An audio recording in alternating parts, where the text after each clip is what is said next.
paboritong subject sa mga igsuon nato, no? Daghan man ang isumpak nini nga pagtulunan nato mga Katoliko. Mao ni ang pinaka-paboritong subject nila nga hangtod karon wala pa gid sila makasabot. No? Unsa man ay timaha may tungod sa larawan. Kay ato man lagi balik no ka ang pag niaging gihisgutan Santa Maria Canaloyola nya nihangyo po si Bradyo na to higayon na nga mao to niya gitapik nya ang kuana ba ako lang po gisunod para mahanay pod ba. No, mao ni ang pinaka-paboritong topic sa atong mga igsuon nga hangtod karon wala pa gyud nila masabti. Mga isip Katoliko nga mahinungdanon kayo nga magtuon ta niining atong pagtulunan may tungod kung maghisgot titag larawan diha sa atong simbahan. Noon na sa tanan ato unahon ang panudlo sa atong simbahan.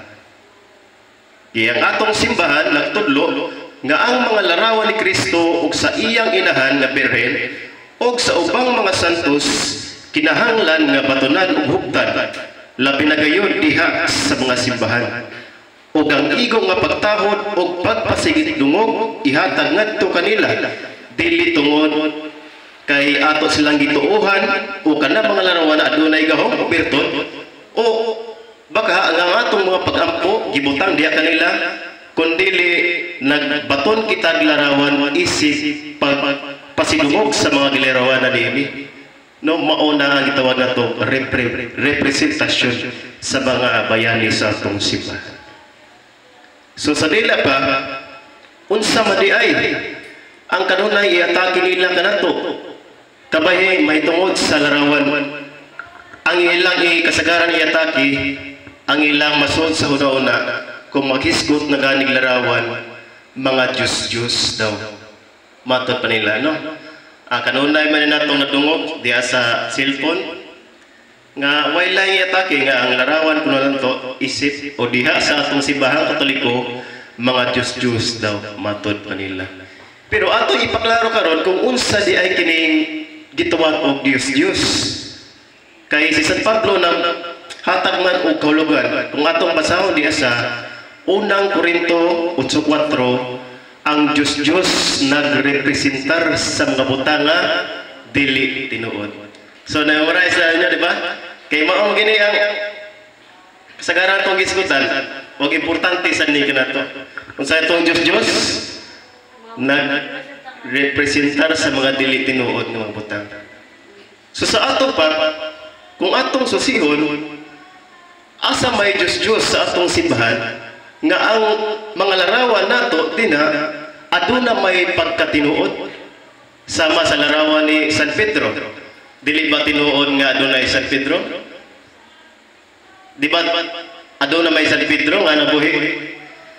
Ang larawan ni San Pablo dili por maingon nga Diyos nga aduna may San Pablo. Ang larawan ni Maria dili por maingon nato nga Diyos tungod kay aduna may Maria. Mamana ilang sagara nga ang mga larawan kuno natong mga Katoliko mga Diyos.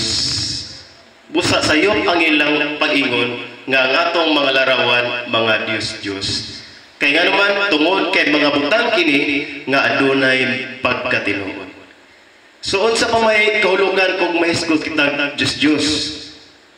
Ang ikaduhang kahulugan kung ang usa ka tawo magbuhat og larawan ug unya iyang halad-haladan ug moingon siya sa maong larawan luwasa ako kay ikaw maoy akong Dios. No ato man mabasa diha sa atong masawa na para maklaro atong mabasa diha sa sulat nga ang Dios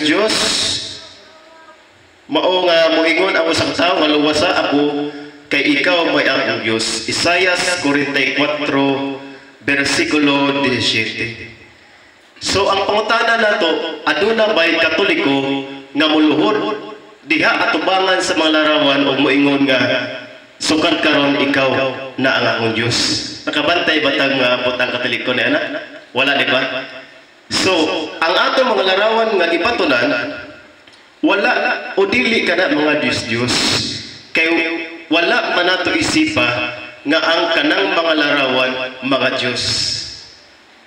No wala man siguro ibot ang Katoliko nga mag-ampo nga moingon nga Dios namong sa Roque luwasa ako. Wala ta makadungog, di ba? Wala sa ta makadungog sa mga sa uban kung adunay ibot ang Katoliko walay moingon nga Dios namong Maria luwasa ako. Wala gyud nagbuhat niana. Wala say mo ingon, wala say ibot ang Katoliko nga moingon nga Dios namong San Pablo luwasa ako. So kay wala man kita magbuhat niya na busa ang atong mga larawan dili mga Diyos kundili mga butang kini nga dunay pagkatinuod nga gilarawanan nga mao ang mga bayani sa atong simbahan, larawan sa mga santos.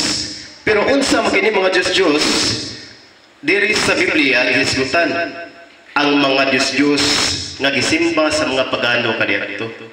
Kung atong basahon niya sa unang hari, kapitulo 11, versikulo 33, nag-ingon, gihimo niya kini kay gisalikpay man ni Salome ang Ginoo, o nagsimba siya kang Astaroth, ang Diyosa sa taga-Sidon, kang Kamos, ang Diyos sa Moab, o kang Mulog, ang Diyos sa mga Amonihanon. So diha sa atong simbahan wala kita magbaton og larawan ni Astaroth, di ba? Ug wala usab kita magbaton sa larawan ni Kamos ug ingon man sa larawan ni Mulok nga giisip natong Dios, wala. So klaro kay kita mga Katoliko wala maigo sa pangaturungan sa atong mga igsoon. So lain usab ang giisip nga Dios sa taga-Asdod. Kung atong basahon niya sa unang Samuel 5:7 nag-ingon, o sa pagkasayod sa mga tao sa Asdod sa naitabo, miingon sila, ang sudlanan sa kasubutan sa Dios sa Israel, kinahanglan ipahilayo, kay iya kitang gipaantos, ingon man si Dagon nga atong Dios. Kinsa ilang Dios? Si Dagon. Sumao kinay uban sa mga gisgutan nga mga Diyos nga giisip nga Dios kaniadto sa mga pagano nga gisaligway nila ang matuod nga Dios. Mao bitanaw ang taga-Asdod mga katawan sa Asdod niini gipahamtangan og kastigo, no? Gihubag-hubagan ang mga tawo kaniadto. Tungod og ang ilang giiling nga Dios batag buntag sayo ilaman ning itapad sa sulan sa kasubutan. Matag buntag sa iyo matinganan sila nga ilang giisip nga Dios makugna diha sa atubangan sa sabutan, no? Busa ang ilang giisip nga Dios wala kayo nahimo, mao na gitawag og Dios larawan nga giisip nga Dios sa mga pagano kaniadto. Ug dugang paniana duna usay Dios